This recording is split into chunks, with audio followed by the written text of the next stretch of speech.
Prezados pais, boa noite. Que bom que vocês estão conosco nesta noite. Nós estamos, eu acredito que para vocês é o primeiro encontro que vocês estão tendo com a doutora Bianca Stock, né, que é professora da Unicinos, que trabalha com a psicologia clínica em Porto Alegre, e que está novamente conosco em maio. No mês de maio nós tivemos um encontro também com ela, né, como lidar com a pandemia, né, com os filhos, enfim, e eu acredito que foi um momento muito rico para os pais que participaram, e novamente nós estamos trazendo, porque como ela trabalha com crianças e adolescentes, famílias, né, junto, a gente, ouvindo as demandas de vocês, a gente resolveu promover esse momento de diálogo com vocês, de encontro, né?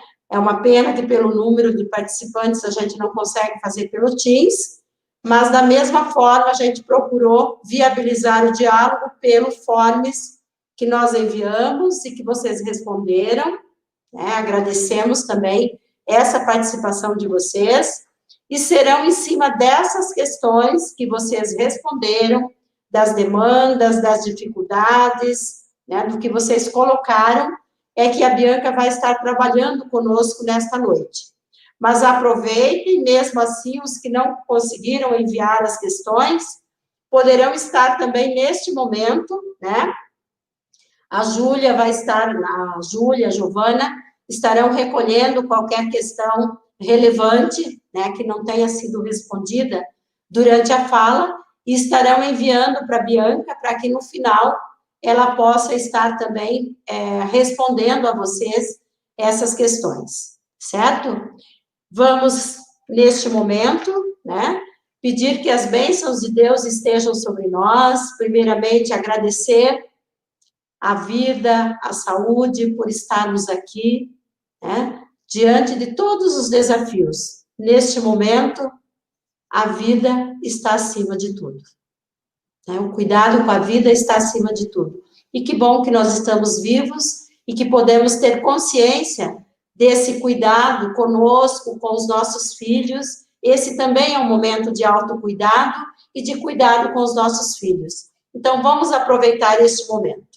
Tá? Então, vamos agradecer ao Sagrado Coração de Jesus e vamos também colocar diante dele todas as nossas, entregar a ele as nossas perdas, as nossas saudades, as nossas preocupações, as nossas expectativas, as nossas frustrações, né? Quanta coisa nós vivemos nesses 6 meses. E quanta expectativa nós temos agora pela frente, quantos desafios, né, quantos medos e preocupações nós temos em relação aos desafios que poderão vir, tanto a partir do retorno, como a partir da continuidade, né, desse isolamento social. Então, tudo isso nós vamos entregar ao Sagrado Coração de Jesus e pedir que ele nos acolha, nos abençoe, e possa colocar muita paz e tranquilidade no nosso coração, para que a gente possa lidar com tudo isso com tranquilidade, com sabedoria. Nós temos os nossos filhos, os nossos educandos, que dependem de nós, os nossos educadores, e precisamos estar com o coração acalmado, em paz, para a gente tomar as decisões que devemos tomar. Em nome do Pai, do Filho e do Espírito Santo. Amém. Pai nosso, que estais nos céus, santificado seja o vosso nome. Venha a nós o vosso reino, seja feita a vossa vontade, assim na terra como no céu. O pão nosso de cada dia nos dai hoje, perdoai-nos as nossas ofensas, assim como nós perdoamos a quem nos tem ofendido, e não nos deixeis cair em tentação, mas livrai-nos do mal. Amém. Sagrado Coração de Jesus, confio e espero em vós. Bem-aventurada Clélia Merlone, rogai por nós. Em nome do Pai, do Filho e do Espírito Santo. Amém. que vocês possam, que esse momento para vocês de formação seja um momento produtivo para todos nós, que nós também, enquanto educadores, enquanto gestão, estamos sempre aprendendo a lidar com as pessoas. Então, vamos aproveitar esta noite. Quero dar as boas-vindas novamente à Bianca, que está chegando aqui na nossa tela, né? Então, bem-vinda, Bianca, mais uma vez. Você já faz parte da família Sagrado, né? De tantas vezes que esteve conosco presencialmente e também via web, né? Então, mais uma vez, seja bem-vinda e que realmente as suas palavras são sempre iluminadas, são cheias de sabedoria e realmente sempre nos ajudam a tomar as melhores decisões, posturas diante dos nossos adolescentes, das nossas crianças, em conversa com as nossas famílias. Muito obrigada e que seja um momento bastante produtivo, agradável, de crescimento para todos nós. Muito obrigada, irmã. Boa noite. Muito obrigada pela confiança, pelo convite.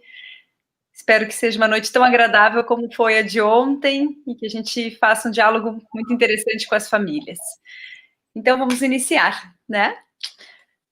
Queridas famílias, uma boa noite. Obrigada pela acolhida na comunidade de Bento, Colégio Sagrado, um colégio que desenvolve um trabalho tão sério, tão comprometido, e que eu tenho um prazer imenso de poder contribuir, né, nas formações de professores, nos diálogos com as famílias e também com a equipe pedagógica. É um momento muito delicado, um momento que exige de nós soluções complexas, né? Como dizia ontem, são problemas complexos que exigem soluções complexas e não respostas simples de ou isso ou aquilo ou dualistas. São muitos fatores para a gente poder analisar dentro dessa pandemia e hoje o nosso foco é a saúde mental dos filhos, dos estudantes, nessa faixa etária que abrange o nono, o primeiro e o segundo ano do ensino médio. Então, a direção da escola, a equipe pedagógica fez esse convite a partir de uma preocupação humana, né, de educação integral no olhar e no cuidado com os filhos de vocês. Então, a escola, além de toda a parte de excelência acadêmica e acompanhamento pedagógico, entende que o socioemocional é fundamental para a aprendizagem integral dos estudantes e impacta diretamente também no desempenho acadêmico deles e na formação como cidadãos, como cidadãs. E é disso que a gente vai conversar hoje e como auxiliar especialmente os pais, as famílias a encontrarem estratégias de comunicação, estratégias de aproximação, sinais de risco e como ajudar os adolescentes a passar por esse momento tão delicado de uma pandemia global, mundial, entendendo sempre essa dimensão global. É importante a gente reforçar isso, né, que não está acontecendo com uma ou duas famílias, é algo do coletivo, de uma experiência única para a qual a gente não tem registro simbólico, para a qual tomamos ela como um trauma. E por que é um trauma? Porque ela invade a nossa vida e revira planos, expectativas, projetos, coloca tudo isso em questão e viver uma pandemia com 40, com 50, com 30 anos é muito diferente do que viver ela aos 15, aos 14, aos 16 anos. E eu preciso fazer, então, inicialmente, esse briefing da faixa etária, para que a gente possa fazer o exercício de botar os sapatos dos nossos filhos e se conectar com o momento deles, lembrar de como nós éramos com essa idade. Então, como que vocês, pais, eram, o que vocês sentiam, o que vocês pensavam, o que vocês pensavam sobre o mundo, o que vocês pensavam sobre vocês mesmos, sobre a família, quando vocês tinham a idade exata dos filhos de vocês. Vocês conseguem lembrar? Conseguem voltar no tempo e pensar que, mas, nossa, como é que era o meu corpo? Quais eram as minhas inseguranças? O que eu pensava sobre o amor dos meus pais em relação a mim, a relação com os irmãos? Minha relação com a escola é diferente da relação que eu tenho com o estudo, com o trabalho hoje, ou é a mesma? Eu me sentia aceito no grupo onde eu estava? Eu me sentia capaz? Então, vamos voltar e experimentar essas emoções. Eu contar um pouquinho para vocês do trabalho que eu desenvolvo. Eu sou essencialmente psicóloga clínica, tenho uma demanda de consultório grande. Hoje eu falo com vocês desde o meu consultório, não da casa, porque estou atendendo com EPIs, né, e as crianças, especialmente presencialmente. Então, atendo aqui crianças, adolescentes e adultos, mas também trabalho na formação de pais, de parentalidade e com a formação de professores. Então, acabo circulando por todas as pontas que envolvem a comunidade educativa. Isso, de certa forma, me ajuda a ter um olhar sobre vários, né, que contempla vários prismas, né, vários pontos de vista da mesma situação. E é muito importante que hoje a gente faça esse exercício, se coloque no lugar deles. Quando a gente pergunta para um adolescente, o que é ser adolescente, como é que é? Algo que vem muito forte é expectativas. Ser adolescente é criar expectativas sobre tudo. Nossa, vai começar 2020, nono ano da nossa, né, formatura, do nosso encerramento do ensino fundamental. Nossa, como eu sou grande, né? O ano das festas de 15 anos, no Rio Grande do Sul, isso é muito forte, a gente tem a cultura de comemorar os 15 anos. Não vou fazer festa, ou né, não vou comemorar, mas a fulana vai, a ciclana vai. Será que eu vou ser convidado? Será que vai ter alguma festa que eu vou poder ir? Será que eu vou botar aquela roupa que eu nunca botei? Vou botar um terno e uma camisa, vou botar um vestido diferente, vai ser a primeira vez que eu vou botar um salto, que eu vou usar uma maquiagem. Será que meus pais vão deixar eu ir? Ensino médio. Agora, né, entramos no ensino médio, somos grandes, a gente, né, tá num outro patamar da escola, começar a me preocupar com o vestibular, tenho matérias diferentes para estudar. O que será que eu quero ser da vida? Quem é que eu sou? Quem são os meus amigos? A que grupo eu pertenço? Que causas que eu acredito? Eu acredito, né, em que jeito de estar no mundo? Daqui a pouquinho eu vou votar. Nossa, quem está no segundo ano do médio, primeiro ano de voto para a maioria deles, o que é votar para quem? Por que eu estou lançando essas perguntas? Para que a gente possa minimamente se aproximar da dureza que esse isolamento social impõe na vida dos adolescentes. E a intensidade do que se vive nessa faixa etária é completamente diferente da intensidade que se vive na idade adulta. E não é o momento da gente comparar angústias, porque os pais vão ter, né, terão problemas. Quais são os problemas que a gente tem como adulto? Problemas de adulto, problemas financeiros, de relacionamento, preocupação com os nossos pais, com os nossos filhos, profissionais, né, com a política, economia, todos, né, problemas que são da ordem dos adultos. Os adolescentes também se preocupam com o futuro do país, eles também estão se perguntando, vale a pena crescer? Vale a pena ser adulto? Que esperança eu posso botar no futuro? É muito importante para eles terem discursos de esperança, de que a vida vale a pena, de que crescer vale a pena, de que ser adulto é bom, porque senão que vontade eles vão ter de crescer? E as angústias que eles têm são aquelas que são próprias para a idade deles. E a gente precisa valorizar e entender elas na magnitude dessa etapa do desenvolvimento. Primeiro ponto de partida. E não diminuir ou ridicularizar, ou dizer, quando tu crescer tu vai saber, tu te preocupa agora porque eu que pago as tuas contas, então tu só tem que estudar mesmo, isso que tu tá dizendo é bobagem, quando tu crescer tu vai saber o que é problema de verdade. Esse é o tipo de discurso que só perturba os vínculos familiares, faz os filhos se desconectarem com os pais e forma terrenos para comportamento de risco posteriores. Então, esse é o tipo de discurso que não vai nos ajudar nesse momento. Por outro lado, também não é vitimizar os adolescentes e ter pena, como se eles fossem coitadinhos, eles não precisam disso. E isso é desrespeitoso com os adolescentes, com qualquer pessoa, e com eles também.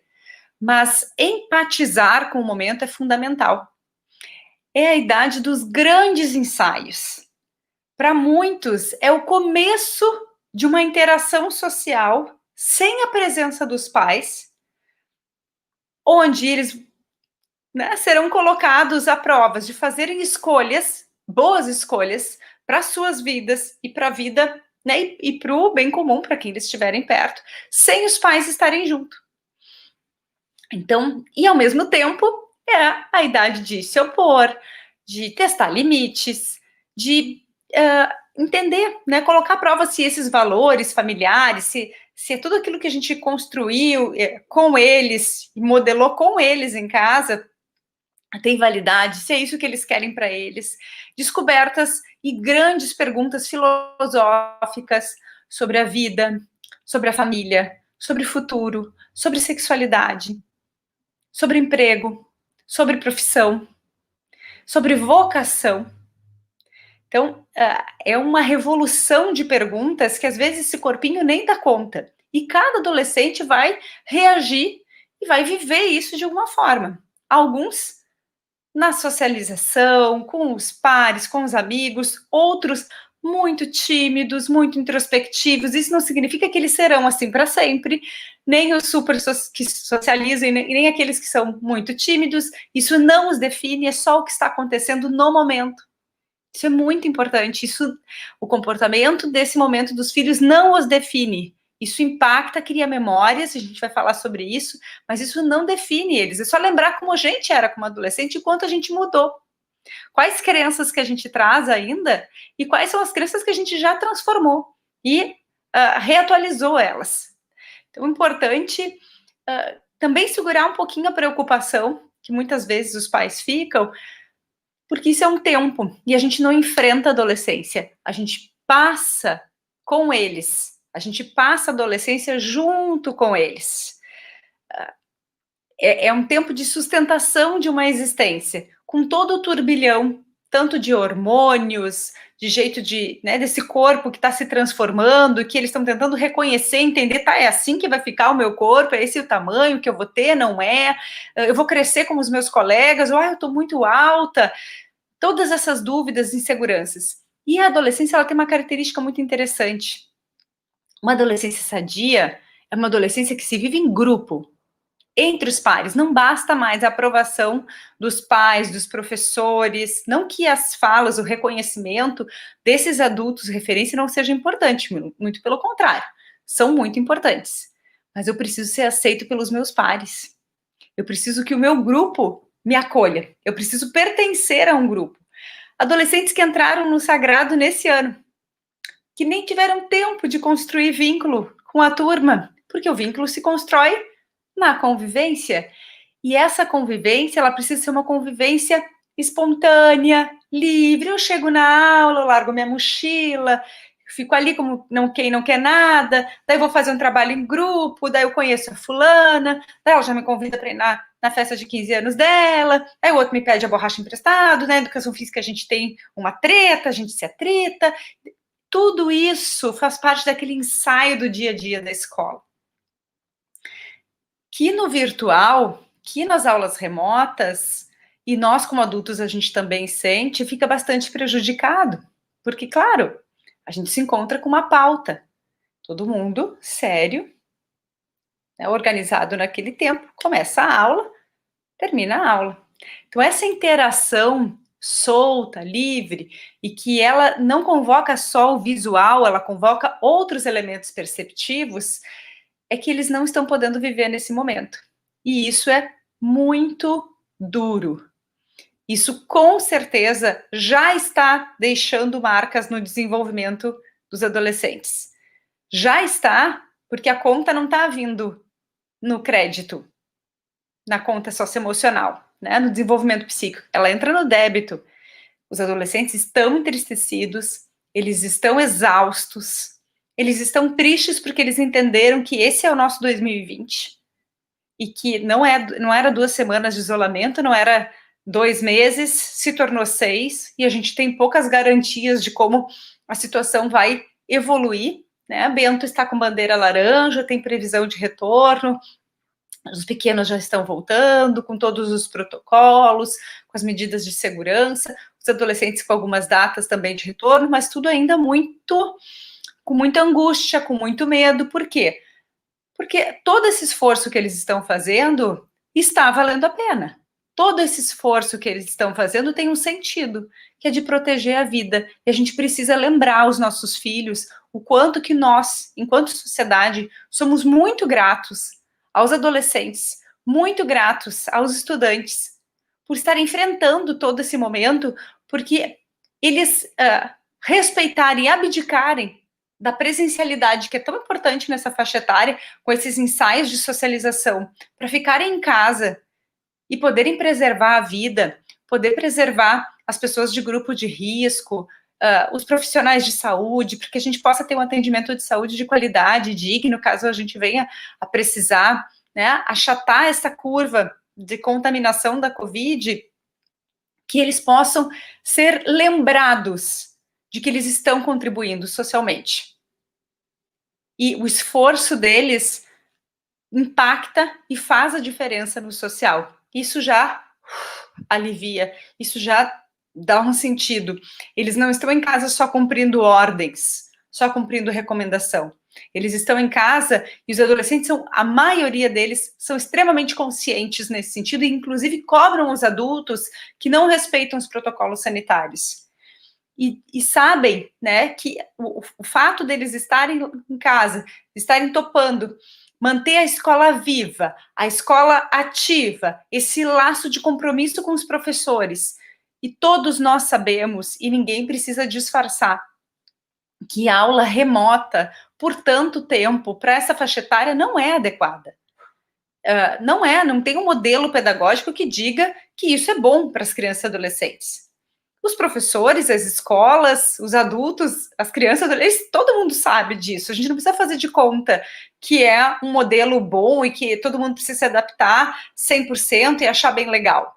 Não, a gente sabe que isso é uma vicissitude, é uma condição de criatividade que todos nós tivemos que nos adaptar para manter o ano letivo de 2020, honrar esses laços e, mais do que honrar dia letivo ou conteúdo, que eu vou falar um pouquinho daqui a pouco, é para manter essa escola viva. É um pacto de amor à educação, é um pacto de solidariedade, é um pacto de humanidade e de compromisso coletivo. A gente sabe que não é o ideal, mas mesmo assim, a gente vai se esforçar e vamos manter esses contatos, o vínculo e a aprendizagem como for possível, que não é a ideal, vou repetir, de modo remoto. Todos os adolescentes vão responder de maneira tranquila, todas as semanas vão estar motivados para a aula? É claro que não. E os pais, tem muitos relatos nesse sentido, eu vou ler alguns dos relatos que os pais enviaram previamente para a escola, que não. Então, primeiro a gente botar os pés no chão e conscientizar, porque muitos dos relatos dos pais que vieram no questionário diziam: meu filho está desmotivado. Gente, não vamos esperar que os filhos fiquem motivados para um formato pedagógico que é uma organização possível, mas que não é ideal para esse momento. Nada substitui a presencialidade, o vínculo, o olho no olho, a relação da sala de aula, nem para professor, nem para estudante. Se para adulto já é difícil, para esse tempo do desenvolvimento, em que o corpo muitas vezes vem primeiro do que a linguagem, né, o corpo se apresenta antes das palavras, mais ainda é importante a presencialidade. Então, isso já faz baixar a nossa ansiedade. E entender que está tudo bem se meu filho não está adaptado, que está tudo bem se meu filho não está motivado. Porque isso também nos ajuda a validar sentimentos com eles.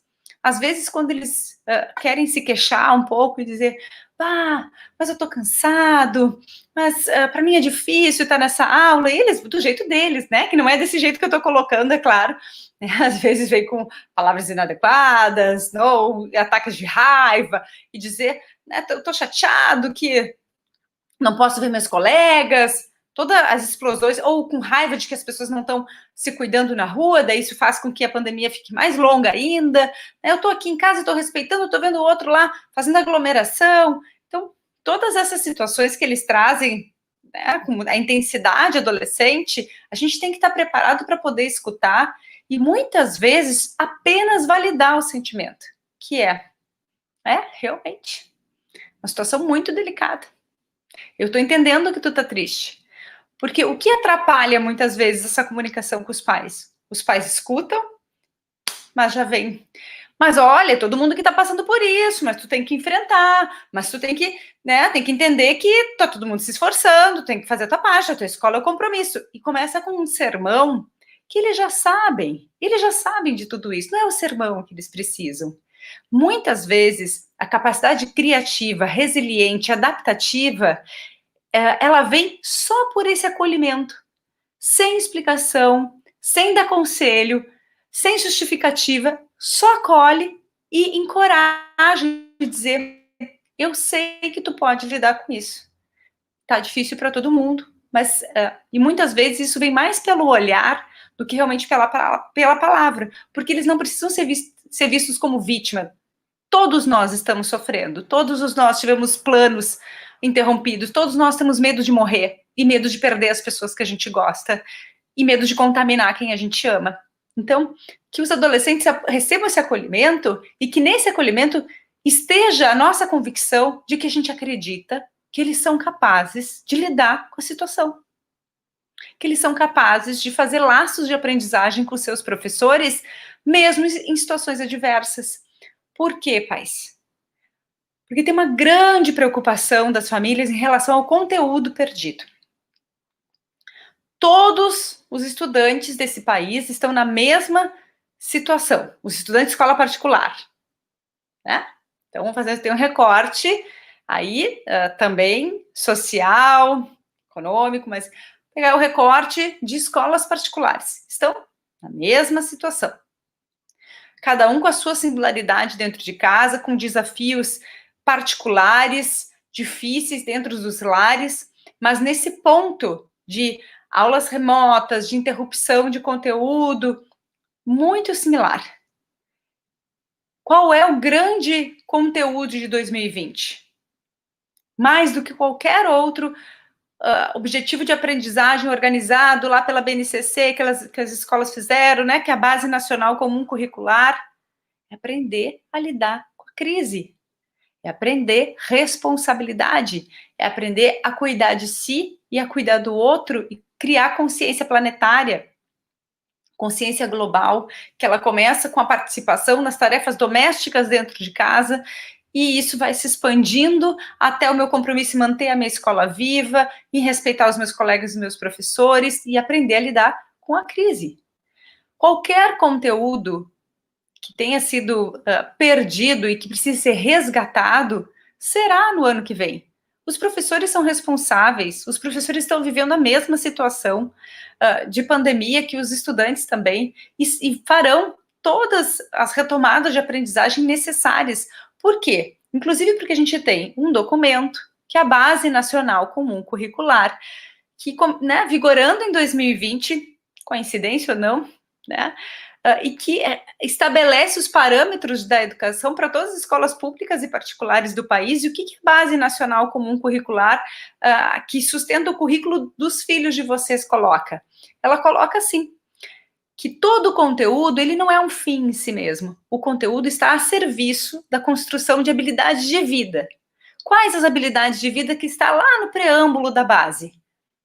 Saber trabalhar em equipe, ter pensamento crítico, aprender a resolver problemas, autorregulação emocional, participar da sociedade e da construção do bem comum, colocar os seus talentos, as suas aprendizagens a serviço para a gente construir uma sociedade mais justa, para a gente conseguir construir uma sociedade ética, e que tudo isso tem um eixo estruturante, que é o eixo da ética do cuidado. Não é usar máscara, porque se eu não usar, alguém vai me punir, vai chamar minha atenção, né? Vai me olhar de cara feia. Então, se não tiver ninguém olhando, eu tiro a máscara. Essa é a ética do faz porque alguém está mandando. Faz porque se você fizer, vai receber algo em troca, ou se não fizer, será punido. A ética do cuidado, ela é outra lógica. Eu vou usar máscara porque eu sei que o meu ato contribui com a saúde do outro, com o cuidado do outro. E eu me sinto contribuindo. E com isso a minha autoestima avança, minha autoestima melhora, e ela consegue ter parâmetros, porque a construção de autoestima, que é uma grande questão dessa faixa etária, ela não se dá pelo excesso de elogios. Ah, como você é inteligente, como você é bonito, como você é isso, como você é aquilo. Não é pelo elogio, é pela participação. A autoestima se constrói eu me sentindo aceito do jeito que eu sou e participando, contribuindo. Isso começa lá no microcosmos da casa, né, no ambiente da casa, de distribuição de tarefas domésticas. Olha, a gente tem essas tarefas para fazer. Como que a gente vai resolver isso? A gente vai fazer um quadro de tarefas, a gente vai testar esse quadro por uma semana, que é muito diferente disso. Você faz isso, você faz aquilo, você faz aquele outro. Ou, ninguém me ajuda nessa casa, porque eu só grito e chamo e ninguém me ajuda, ninguém contribui. Quando a gente foca em soluções e não em culpados, a gente convoca a motivação. A gente convoca o adolescente a participar e se sentir pertencente a essa família, entender que tudo que ele fizer vai impactar também para essa família poder passar por esse momento tão difícil juntos, por esse momento difícil de forma coletiva. Então, se a gente está preocupado com o desenvolvimento acadêmico deles também, num tempo importante, inclusive de preparação depois para os exames posteriores, né, em que eles vão estar construindo os passos para a universidade ou para outros desafios pessoais, é entendendo que toda a organização pessoal agora, dentro da casa, ela vai fazer diferença nessa organização para os estudos. Aprender a resolver problemas precisa ser treinado em casa. E a gente não precisa criar situações artificiais para isso. As situações do dia a dia já são recheadas, né? Já são ricas em oportunidades de aprendizagem. E a gente vai mudando a noção de erro. Erro começa a ser visto como aprendizagem e não como algo para sentir vergonha, humilhação e dor. Então, nesse sentido, não tem resposta simples. Abre a escola, fecha a escola. Fica em isolamento ou rompe a quarentena. As coisas não são simples assim. Com tanto tempo de isolamento, é evidente que a gente precisa pensar ações, tanto no âmbito de políticas públicas, quanto no âmbito, né, da comunidade em que a gente vive, para ter o mínimo de interação com segurança que respeite os protocolos sanitários, para que eles possam, especialmente as crianças e os adolescentes, porque o nosso compromisso é honrar a infância e a adolescência dos nossos filhos, possam ter esses mínimos de ensaio.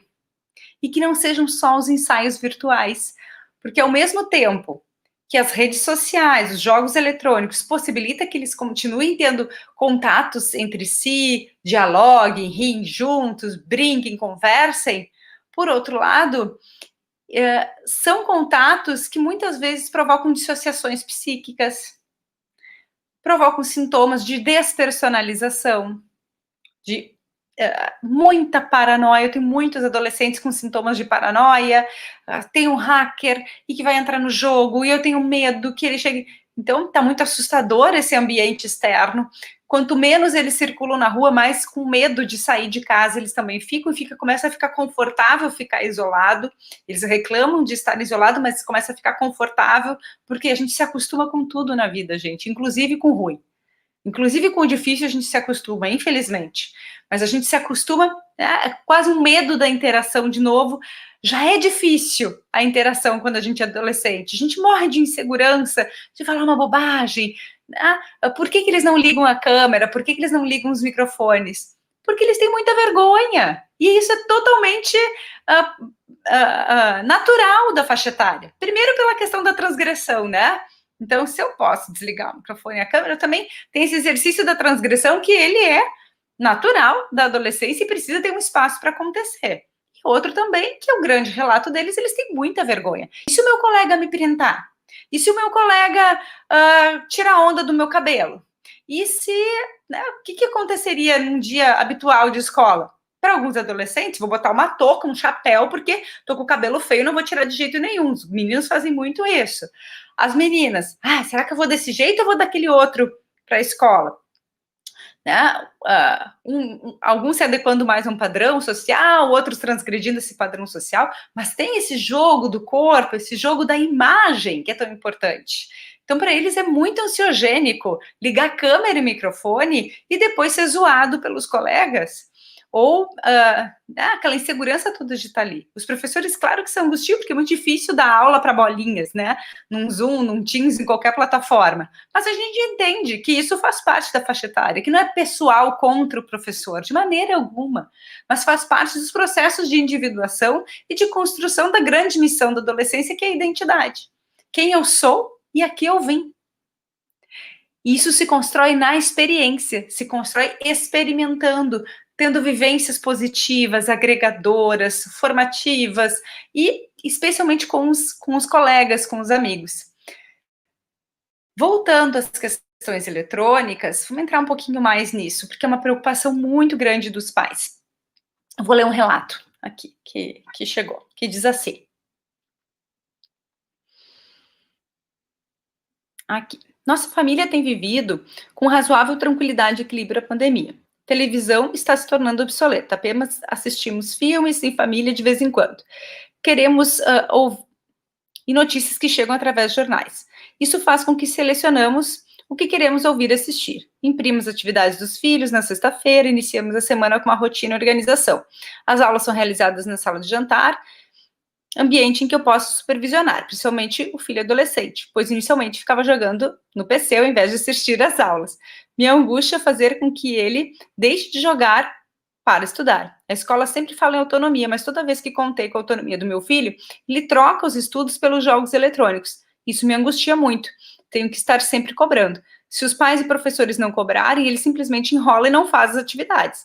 Ele não quer falar e nem aparecer nas aulas remotas. Está sempre com o microfone e câmera desligados. Se comunica apenas pelo chat. Essa situação também está me deixando preocupada. Com frequência vai à academia, anda de bicicleta, não parece depressivo. O único problema mesmo parece ser estudar. Então, com certeza, esse pai ou essa mãe que colocou esse relato tão generoso, e agradeço pela partilha, primeiro, entender que não é só na tua casa, que na casa de todos tem problemas e tem desafios, que o adolescente que está super bem nesta pandemia, super participando das aulas, né, seguro de si, me apresenta porque eu não conheço. E nem os adultos. É claro que tem situações mais graves, mais delicadas em algumas famílias, pela perda de renda, pela perda de pessoas, né, que a gente ama, de familiares, e outras tantas situações dramáticas que a vida apresenta, e outras não, mas a situação de dificuldade de estudar, de se motivar para as aulas é absolutamente natural, os professores sabem disso, mas o compromisso da escola é manter essas propostas, né, e essa interação até quando for necessário, mesmo que seja complexo. E essa família, ela traz um ponto interessante, que é, quando eu vou contar com a autonomia do meu filho para ele regular o tempo de uso de telas e de jogos, eu não consigo contar. Então, vamos entrar no seguinte. Há games muito interessantes, educativos. O mundo de games é algo gigante, vasto, complexo. Tem games interessantes, educativos, a gente está aprendendo a usar a tecnologia cada vez mais ao nosso favor, conectar. Imagina o que seria dessa quarentena sem a possibilidade de se conectar pela internet com as pessoas, tudo seria muito diferente. Então, tem toda essa parte positiva. Porém, tem uma parte nefasta, perversa, e que se aproveita da fragilidade das famílias e dos adolescentes nessa pandemia. Tem toda uma indústria desses games que viciam, que convocam compras dentro dos games, excessivamente, que tem toda uma projeção de jeitos de olhar o mundo, de olhar o outro, que não condiz muitas vezes com os valores familiares que os pais, a tantas custas, a tanto esforço, constroem no dia a dia das suas famílias, porque falam né, de matar sem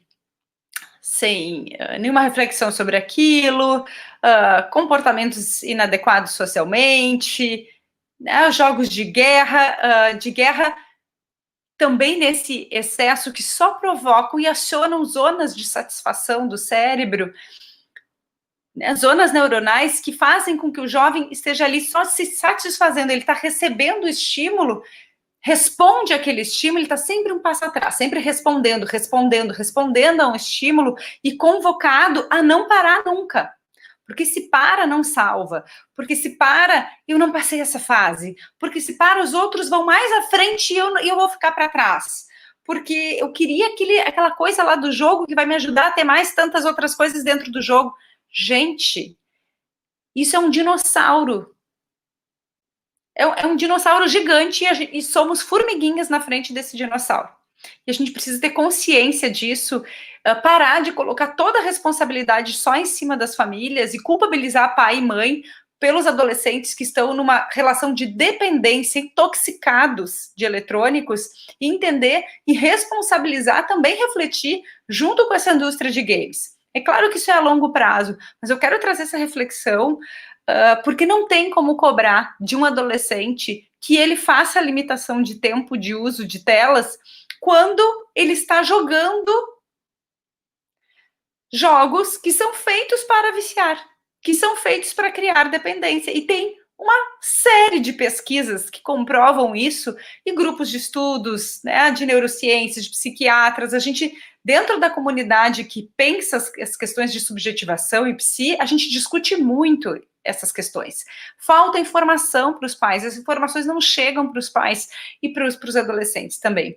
Quando que eu identifico que o meu filho está dependente, como se fosse uma droga, e é uma droga, de jogos eletrônicos, porque a gente não fala mais só na dependência a drogas como álcool, maconha, cocaína, a gente fala da dependência ao uso de eletrônicos, a gente fala da dependência à pornografia, e isso precisa ser discutido porque são questões que aumentaram a prevalência barbaramente durante a pandemia.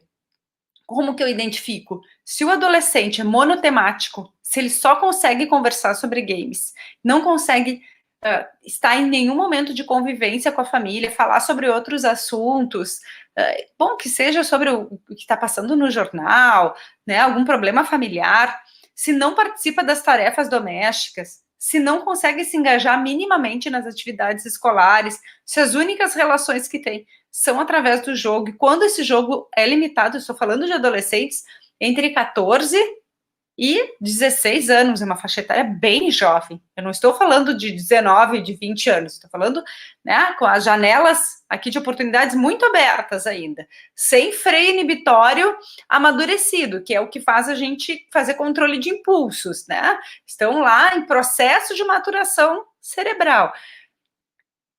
Se esse adolescente, quando recebe a limitação do tempo de uso, fica extremamente irritado, grosseiro, se esse adolescente demonstra comportamentos de crise de abstinência ao jogo, e isso acontece, isso é sério, se esse adolescente não consegue ver mais graça e motivação em outras coisas da vida e do cotidiano que não seja o jogo, sinal de alerta total, porque o risco de outros comportamentos e sintomas psi são muito graves, como depressão, como despersonalização, e não cria memória. Sempre trago a frase de um paciente de 20 e poucos anos que dizia assim, Bianca, aos 14 anos eu estava tão deprimido, eu ia bem na escola, eu tinha facilidade para aprender, né? Não era pandemia, tinha aula presencial, ela dava conta das coisas da escola, mas eu chegava em casa e só jogava um jogo específico. Eu não me lembro dos meus 14 anos, dizer.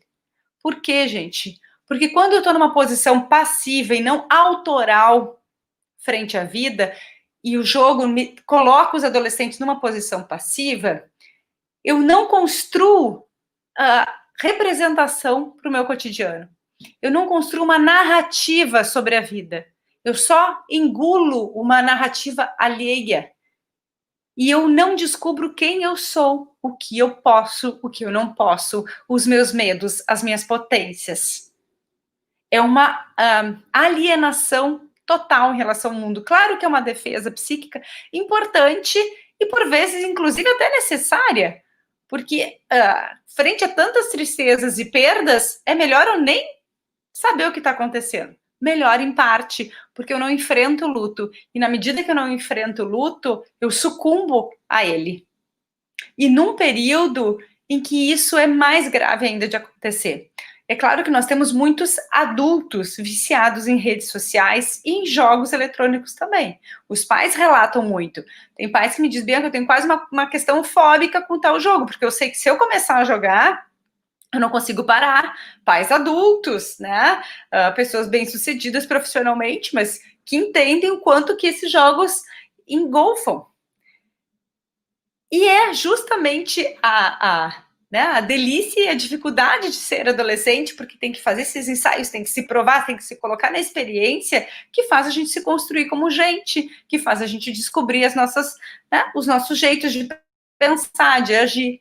Então, é uma faixa etária, por exemplo, que trabalho voluntário marca muito e forma caráter. Forma caráter porque eu conheço a realidade do outro, eu me engajo em problemas que são mais complexos, desculpa, fora do meu umbigo, e eu me sinto contribuinte, eu me sinto participante de algo que é maior do que eu. Então, com tudo isso, é para a gente colocar que, por mais difícil que seja, pais, eu entendo que é difícil, porque tem um trabalho de home office, né, tem toda uma situação delicada também da saúde mental dos adultos que está desafiada. A responsabilidade de limitar o tempo de eletrônicos é dos pais. Não esperem dos seus filhos que eles vão fazer essa limitação, porque eles não vão fazer, por questões comportamentais, de desafiar também, e por questões neuronais. Não há condições de eu fazer freio psíquico quando eu nem tenho o meu freio inibitório lá, que toda essa parte, né, de pensar antes de agir amadurecida, e com uma indústria que convoca essa situação a todo tempo. Pais, precisa que vocês coloquem algo no lugar do jogo? Não. Não.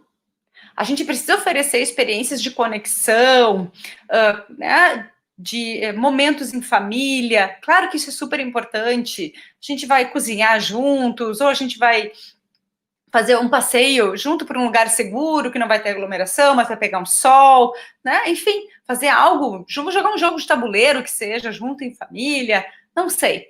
É importante esse tempo junto, é fundamental. A gente vai escutar uma música, vai tocar um instrumento musical, né? Tantas oportunidades que a gente pode oferecer para eles.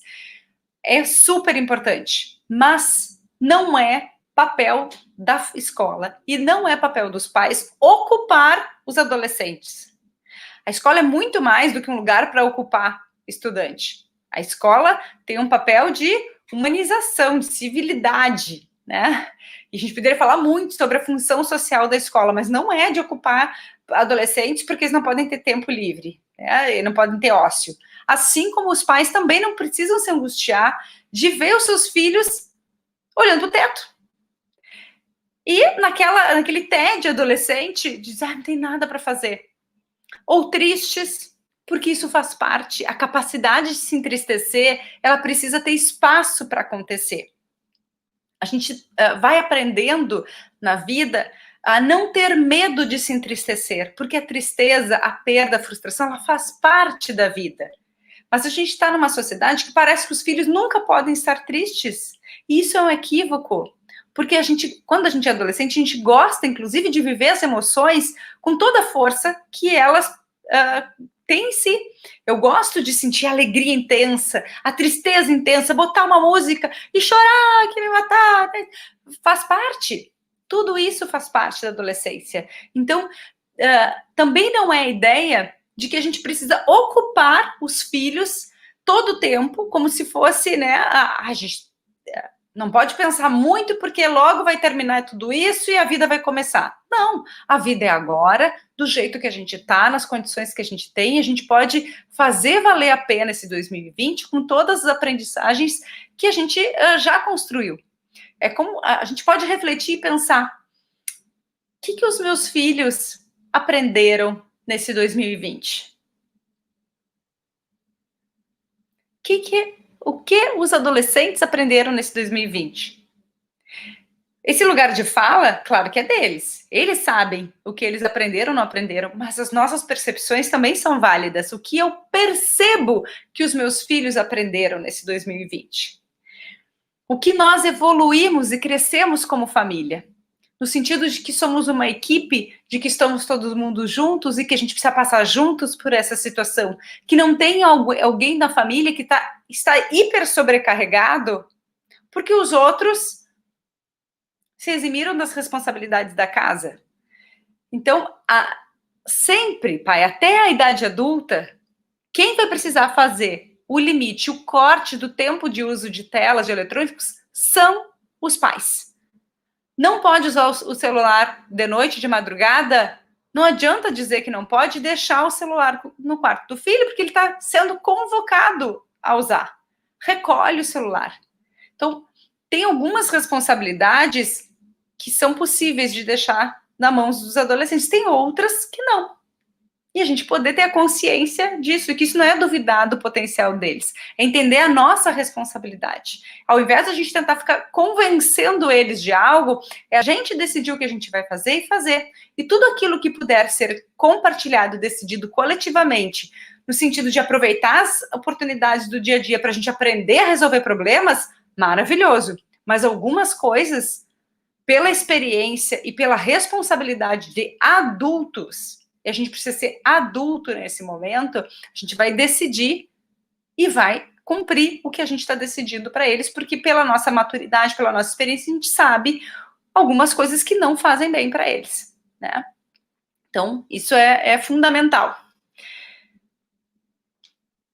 Também a gente poder entender que a adolescência ela é cheia de ritos, ela é cheia de signos, né? Especialmente com a galerinha do 9º ano. Depois eu vou focar um pouquinho mais no 1º e no 2º ano. No 9º ano, são muitos ritos de passagem. Tem o rito das festas, que é bem cultural, nossa, aqui do Rio Grande do Sul, né? As festas de 15 anos. Geralmente são anos também que eles fazem as primeiras viagens sem os pais, ou vão dormir na casa de colegas, vão fazer alguns ensaios diferentes. Às vezes é uma viagem de estudos que a escola propõe e que eles estavam na expectativa de fazer, e o fechamento desse tempo da educação básica do ensino fundamental, anos finais, no 9º ano. Então, como que a gente pode ser criativo e não passar para eles só um discurso de lamentação, um discurso de tristeza, mas passar para eles também a possibilidade de, não é o ideal, mas a gente vai recriar esse momento, fazer a manutenção de algum dessas comemorações, dessas celebrações da vida, dos aniversários, dos fechamentos, porque na quarentena todos os dias parecem muito iguais. Eles começam a ter poucos assuntos para conversar também. Então a gente precisa ampliar esse repertório cultural, afetivo, social, de formas que eles também possam ter o que conversar, o que participar, o que se engajar, né? É o momento da gente favorecer a construção de habilidades dentro de casa também. Olha, bom, vamos aproveitar a oportunidade para aprender a cozinhar um almoço, mexer nas panelas, né? Quem ainda não sabe, vem cá que eu vou te ensinar, vamos se organizar, como é que a gente limpa um banheiro, vamos fazer junto aqui em casa, né?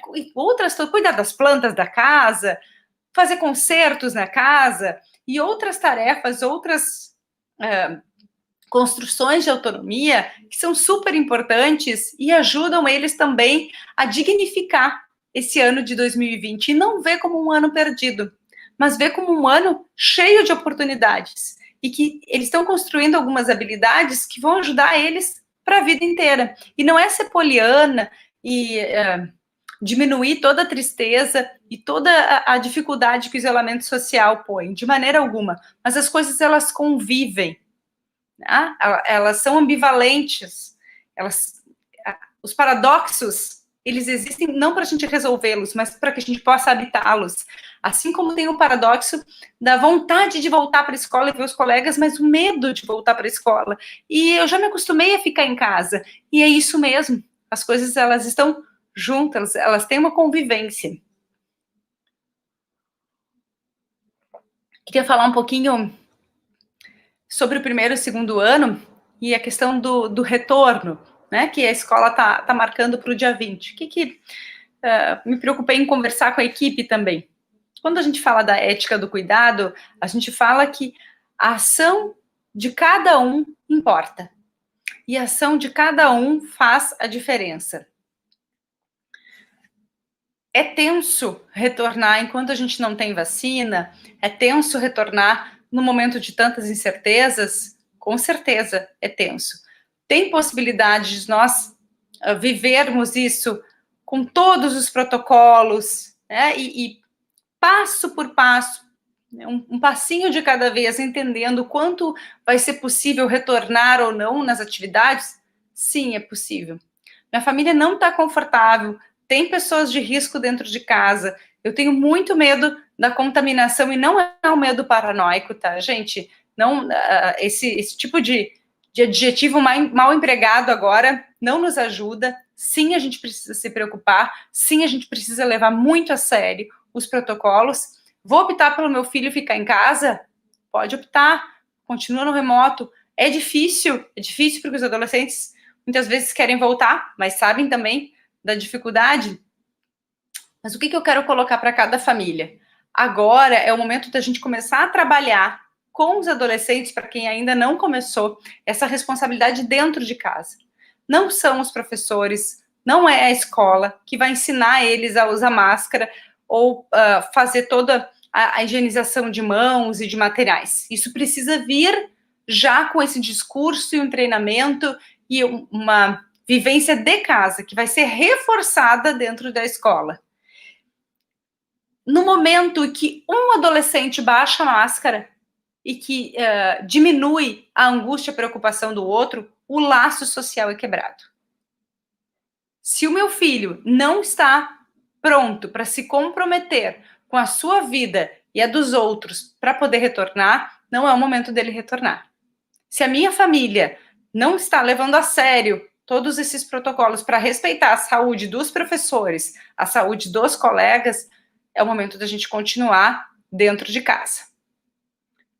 Porque esse retorno é para quem tem a seriedade de encarar esse momento com todas as adequações que estão sendo feitas de uma maneira tão séria e tão cuidadosa pela escola. E isso, primeiramente, se constrói na fala, na narrativa, se constrói no diálogo, na conversa dentro de casa, na conversa com os professores também.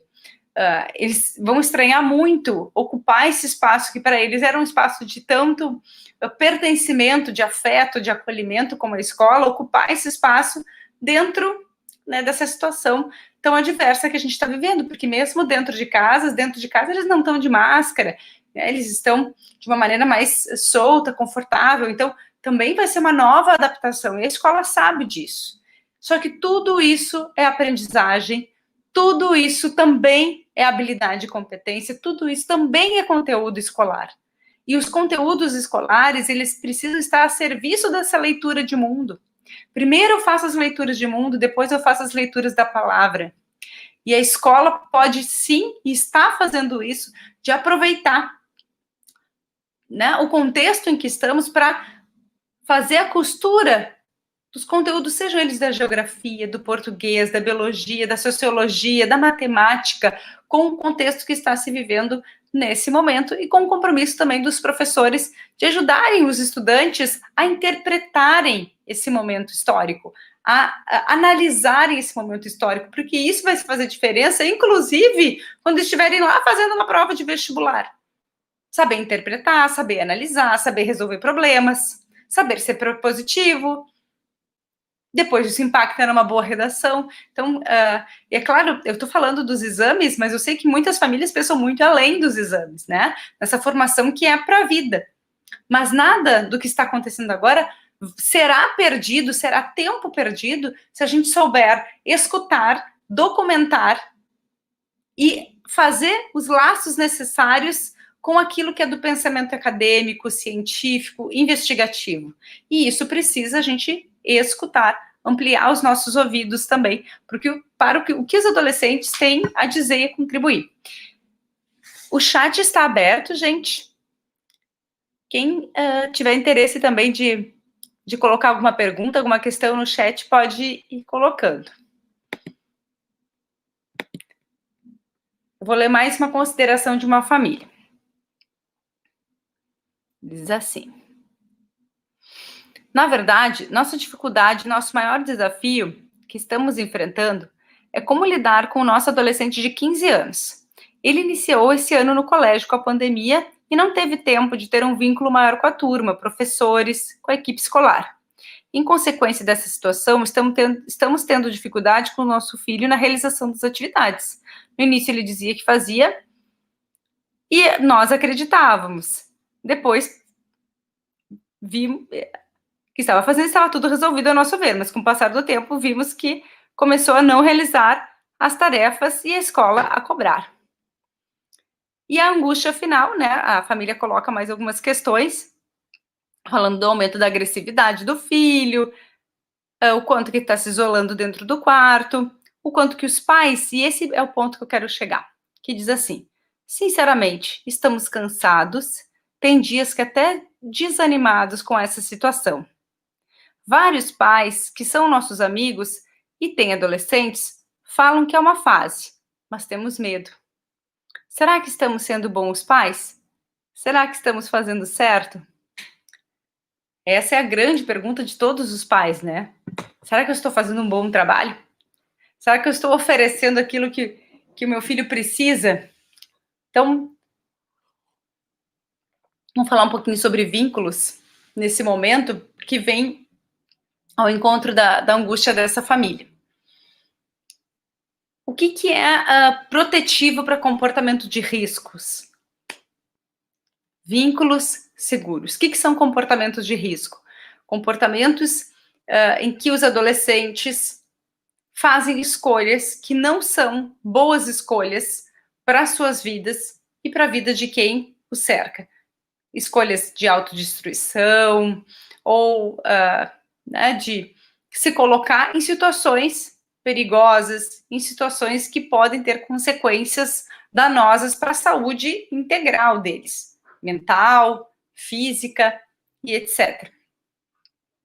Muitos adolescentes com sintomas de entristecimento importante, a gente tem que cuidar para não patologizar de cara, isso é depressão, isso é ansiedade, como um transtorno de ansiedade, né, como um diagnóstico de depressão. Muita calma, porque nesse momento são muitos sintomas à flor da pele, e para a gente diagnosticar, quando a gente fala de infância e adolescência, a gente faz diagnóstico a lápis, e não a caneta.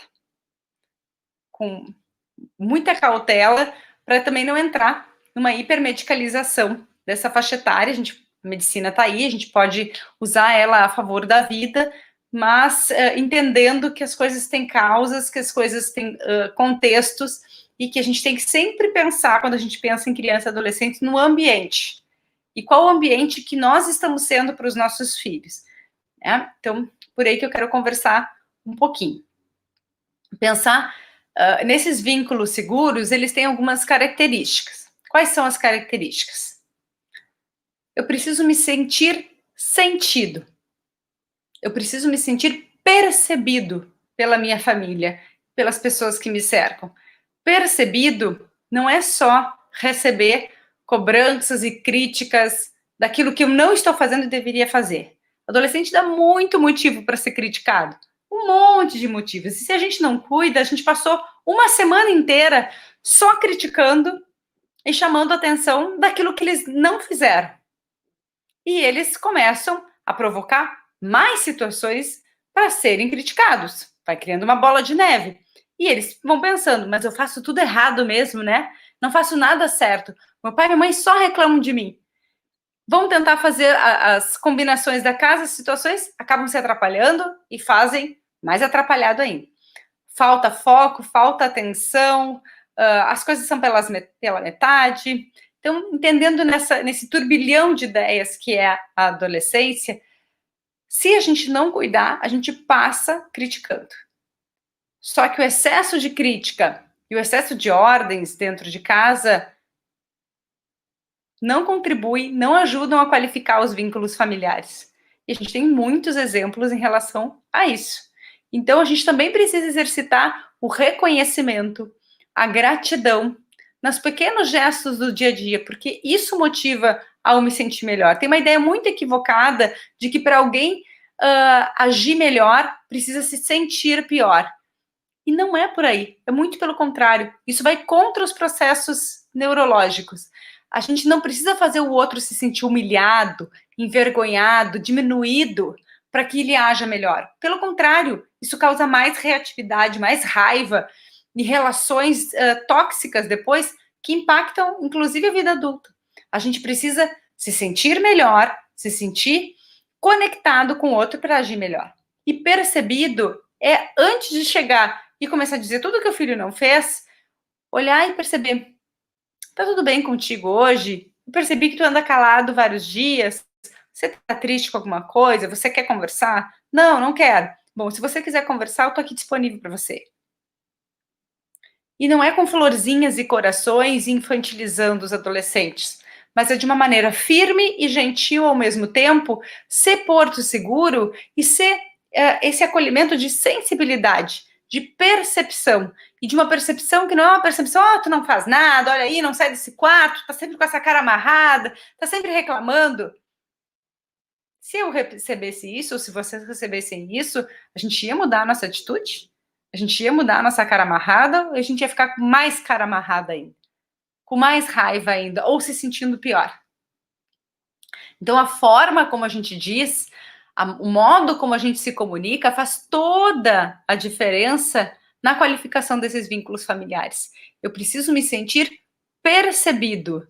E os adolescentes reclamam muito que os pais não saem do celular, que os pais também são, olha, quer controlar meu tempo de celular, mas a gente está na mesa e está usando o celular, mas eu vou conversar alguma coisa e a minha mãe já começa a mexer no WhatsApp, ou meu pai já começa a mexer no WhatsApp. É claro que os pais também estão sobrecarregados de trabalho. Contudo, nesse momento, a gente precisa criar esses momentos especiais de conexão e de uma presença inteira, que não é uma presença ausente, uma presença que naquele tempo, seja o tempo que eu tiver, seja 30 minutos, mas eu estou inteiro para escutar com os meus ouvidos interessados no que os meus filhos têm a dizer, me contar, me compartilhar, o que eles pensam sobre esse momento, sobre a família, sobre os problemas que a gente tem, né? Enfim, sobre as coisas da vida. Eu também preciso me sentir a salvo.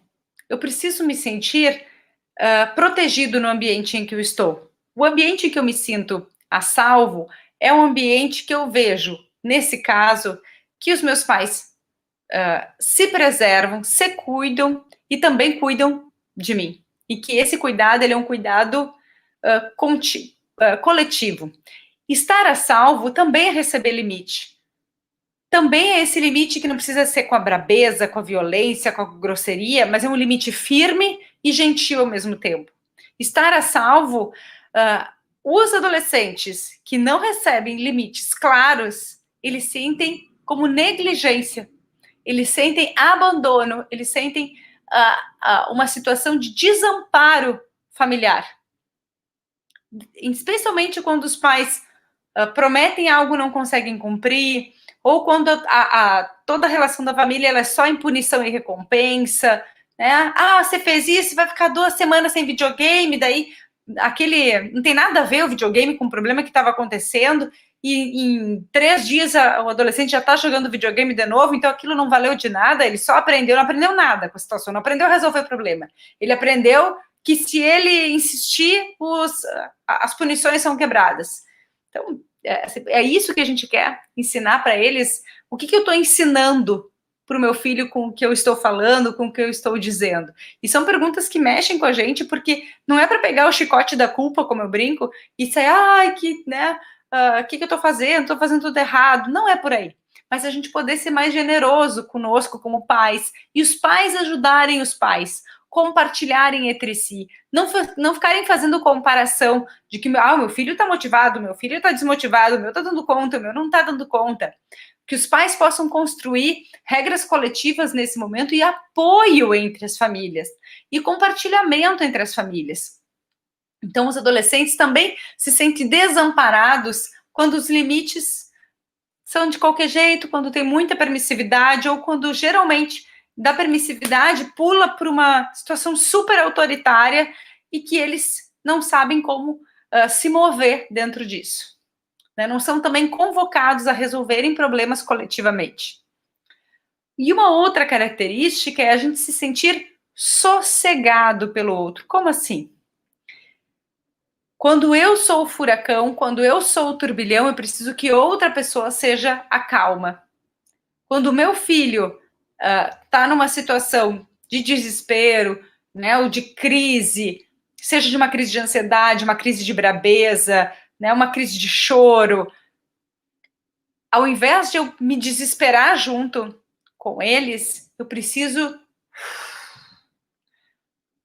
resolver pelos filhos, mas eu poder me manter inteiro, me manter íntegro, inclusive nos momentos em que eu vou dizer, eu percebi que você está muito brabo agora, que você está falando coisas que depois não são agradáveis para a nossa relação, está me desrespeitando, não vou falar com você agora.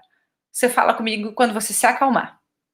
E eu vou falar, ou o contrário, eu estou muito bravo para falar com você agora, eu vou esperar eu me acalmar para a gente poder resolver essa situação. Isso não é perder a autoridade, muito pelo contrário, isso é modelar a autorregulação emocional. É mostrar que quando a gente está em luta e fuga, quando a gente está com o cérebro estourado, né, e com muita raiva, ou com muita emoção, ou estou muito emotiva, muito triste, não é o momento de procurar soluções. É o momento de primeiro se acalmar, primeiro se sentir melhor, para depois poder usar córtex pré-frontal, analisar a situação e conseguir agir com certa racionalidade, integrando essas emoções. Ser sossegado pelo outro também é cuidar com os discursos que a gente faz em casa sobre o futuro do país, sobre a escola, sobre o futuro da pandemia. O excesso de discurso catastrófico, de discursos negativos, também angustiam os adolescentes, deixam eles num estado de alerta e de desesperança que eles não vão nem querer escutar. Então a gente também tem que poder cuidar, assim, que mensagens sobre o futuro, seja o futuro da comunidade escolar ou sobre o futuro maior de país, a gente está passando para eles. Muitos adolescentes, como eu falei, vão votar pela primeira vez nesse ano. Isso é tão bonito, né? Eu estou participando com a minha cidade, e pouco importa, né? Porque não é a questão aí se vai votar conforme os pais votam, se vai votar diferente como os pais votam, a questão é que eu penso sobre isso. A questão é que eu tenho a possibilidade democrática de dizer aquilo que eu acredito e de dialogar dentro de casa, de compor com oposições, com discursos que se opõem, que são contraditórios, que são diferentes, e habitar a diferença, conviver com a diferença, conviver com pensamentos que muitas vezes são antagônicos, e isso é bonito, isso é importante, isso ajuda a amadurecer, ajuda a ver as coisas de vários pontos de vistas. Então, isso também é interessante. Só que para a gente poder ser o sossego para os nossos filhos, agora a gente entra num dos pontos mais importantes de hoje. E eu espero ter contemplado as angústias dos pais que colocaram, né, nas perguntas ali. Para a gente poder ser o sossego para eles, é fundamental investir na saúde mental dos adultos e que os pais possam se cuidar também. O que eu mais escuto dos adolescentes, seja no consultório, nos workshops, nas formações com as escolas, é o desejo deles de que os pais também cuidem de si mesmos. Também não vivam só para trabalhar, só para pagar boleto. Que também não, ou reclamar do casamento, ou né, angustiado com a situação mundial. Eles precisam enxergar na gente que vale a pena ser adulto, que vale a pena crescer. Porque eles também precisam ver esse adulto que, mesmo numa situação de vicissitude tão difícil, consegue celebrar a vida e o estar vivo com família dia a dia. E sim, a gente pode estar preocupado com as situações né, maiores, mais amplas. Sim, a gente pode ter angústias pessoais e familiares, mas ao mesmo tempo mostrar que vale a pena viver, que vale a pena estar nesse mundo e que a gente pode estar muito preocupado, mas eles têm que enxergar no nosso olho que nós temos esperança e que a gente acredita que as situações vão melhorar e que essa situação toda ela está nos trazendo muitos aprendizados e que a vida vai precisar se reorganizar e recompor do jeito que é possível, porque isso ajuda eles também a sentirem um ambiente de confiança. A nossa instabilidade emocional excessiva faz com que o ambiente familiar não seja um ambiente minimamente previsível, seja sempre um ambiente de tensão, e não tem nada mais prejudicial para o desenvolvimento deles do que um ambiente em que a gente está sempre pisando em ovos, porque a gente nunca sabe qual vai ser a reação do outro, se ela vai ser uma reação explosiva, se ela vai ser uma reação... Então, se a gente está agindo de forma mais impulsiva, mais explosiva, atuando na raiva, atuando no descontentamento, para tudo e cuida de ti.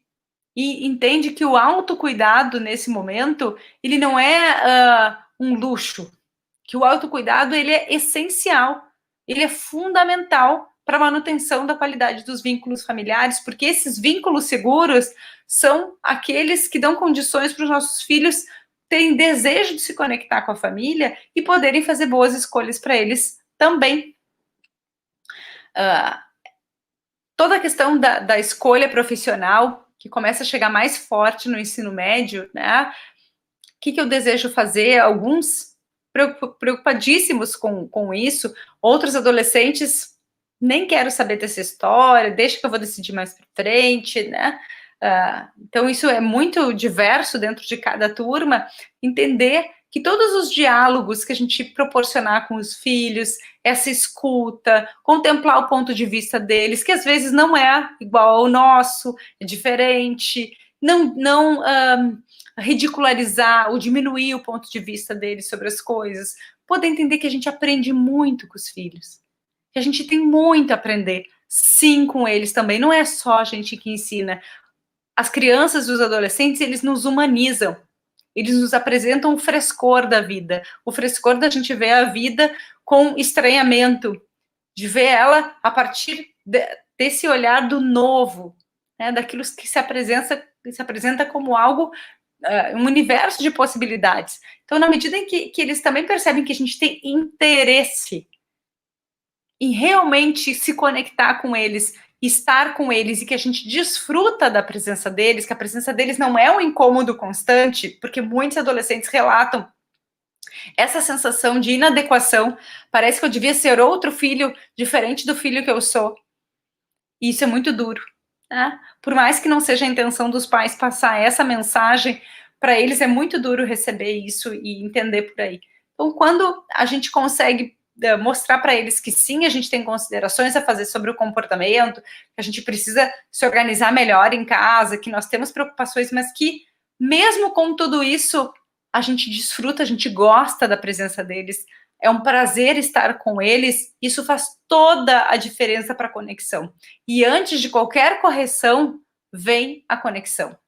A educação de qualidade, a educação que transforma, a educação que forma caráter, ela não é feita pelo controle, ela é feita pela conexão, seja na sala de aula ou na família. Quando a gente está muito preocupado em que o outro faça o que a gente quer que a gente né, faça o que a gente está mandando e põe a qualidade dos vínculos familiares né, abaixo disso, nós temos um problema. Que a qualidade do vínculo familiar precisa ser a prioridade. E todos os outros pontos adversos, difíceis, né, os desafios que a gente tem em família, eles precisam se resolver a partir desse princípio do encorajamento, do foco em solução, unindo sempre a gentileza com a firmeza ao mesmo tempo. Né? Vamos ver o que chegou aqui no chat. Vejo que o equilíbrio dos pais é fundamental, mas nem sempre consigo. Gostaria de algumas dicas. Primeiro, não existe pais perfeitos, a gente não trabalha com a ideia de pais perfeitos nem de filhos perfeitos. Os pais precisam ser suficientemente bons. porque a gente também precisa entender que temos que ser generosos, não só com as falhas deles, mas com as nossas falhas também. E que quando a gente erra, a gente sempre tem a possibilidade de reconhecer o erro, de reparar esse erro, de resolver esse erro. E o erro é fonte de aprendizagem. O erro é uma oportunidade de aprendizagem. Quando a gente modela para eles, dá o exemplo para eles de como a gente lida com os nossos erros, a gente possibilita que eles também se arrisquem mais, que eles também se responsabilizem pelos erros, se ensaiem mais na vida e se encorajem a tentar. E se errarem, eles têm condições de procurar soluções, ao invés de só se entristecer ou se envergonhar pelos erros que a vida vai apresentar. Pais, vocês também precisam de um momento para vocês, vocês também precisam de um momento para respirar. Às vezes, quando a gente se ocupa, é porque a gente está se defendendo da tristeza, porque a gente está fazendo uma barragem defensiva para não se haver com os nossos vazios, com os nossos medos, com as nossas angústias. Então, também é importante que esse adulto se perceba, se compreenda e identifique o que pode te ajudar a te sentir melhor nesse momento. E que não é numa lógica produtivista de quarentena. Quantos mais livros eu li, quantos idiomas eu aprendi, quantas...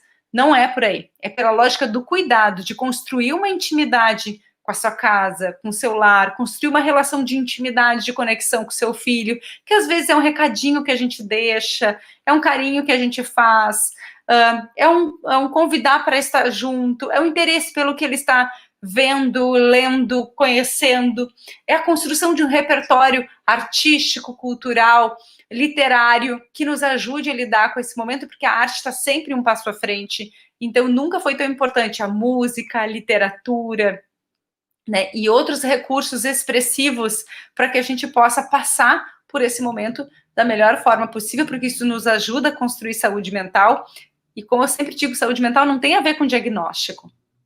Isso é outra coisa. Saúde mental é a gente fazer a vida valer a pena de ser vivida. É a gente construir uma vida em que a gente sente que os dias são dignos de ser vividos. E para que isso aconteça, a gente precisa exercer a nossa criatividade. Eu preciso ser autor da minha vida e não espectador. Quando um adolescente ele está excessivamente só no jogo eletrônico, ele está como espectador da vida. Ele não está como autor da vida.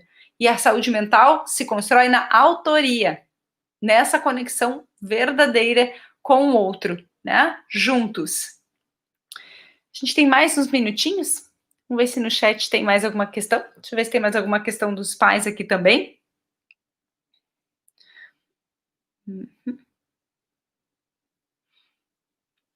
Como lidar com a ansiedade? A gente nunca falou tanto de depressão e ansiedade nesse momento. É importante entender que, às vezes, a ansiedade ela é muito uma ansiedade de performance. De eu tenho que performar para o outro, para a sociedade, né, para quem for, uma vida perfeita ou um jeito correto de ser. E isso é bastante danoso para o psiquismo. Algumas coisas ajudam muito a gente, claro, entender as causas dessa ansiedade, entender aquilo que está provocando a ansiedade. A gente muitas vezes vai precisar de uma terapia, de um recurso terapêutico para isso. E pais, não é o momento de ser onipotente e achar que carrega o mundo nas costas.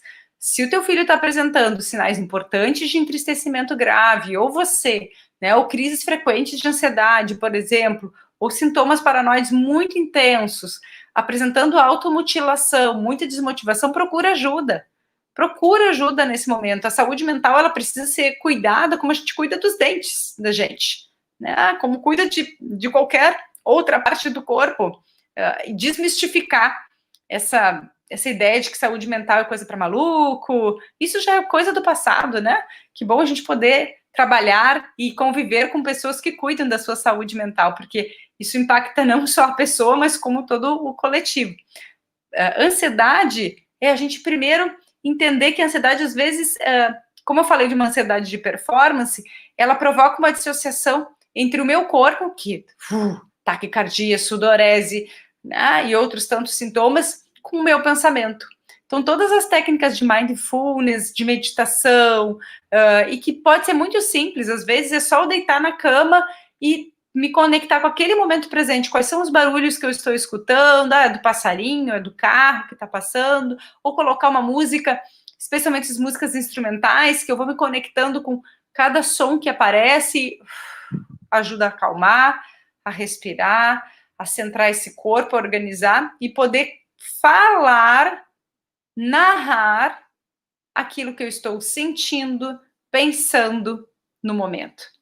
Porque precisa colocar em palavras, senão o corpo vai falar, ou as atitudes vão falar. Né? Bom, a gente já está no finzinho, eu vou agradecer muito o convite e a possibilidade de estar com as famílias aqui hoje. Quero agradecer à Escola Sagrado, né, por mais essa oportunidade de conversar com a comunidade. Espero que eu tenha ajudado a encontrar caminhos, reflexões. Não tem receitas, mas a gente precisa pensar sobre as situações, se colocar a refletir e entender, assim, nesses 6 meses de isolamento, o que eu quero continuar daqui para frente, que eu entendi que agrega para a família, que ajuda a gente se sentir melhor, e quais são as situações que eu entendo que perderam a validade, que eu preciso fazer diferente, que memórias que a gente está construindo desse tempo de forma conjunta. Amanhã a gente conversa com as famílias dos alunos do 3º ano do ensino médio, que tem um recorte muito sensível e muito particular, porque tem essa passagem, né, para fora da escola. Então, amanhã eu aguardo as famílias do 3º ano do ensino médio e fico à disposição para a gente seguir conversando, seja pelas redes sociais ou outras formas. Um grande abraço, uma boa noite, fiquem bem e com saúde.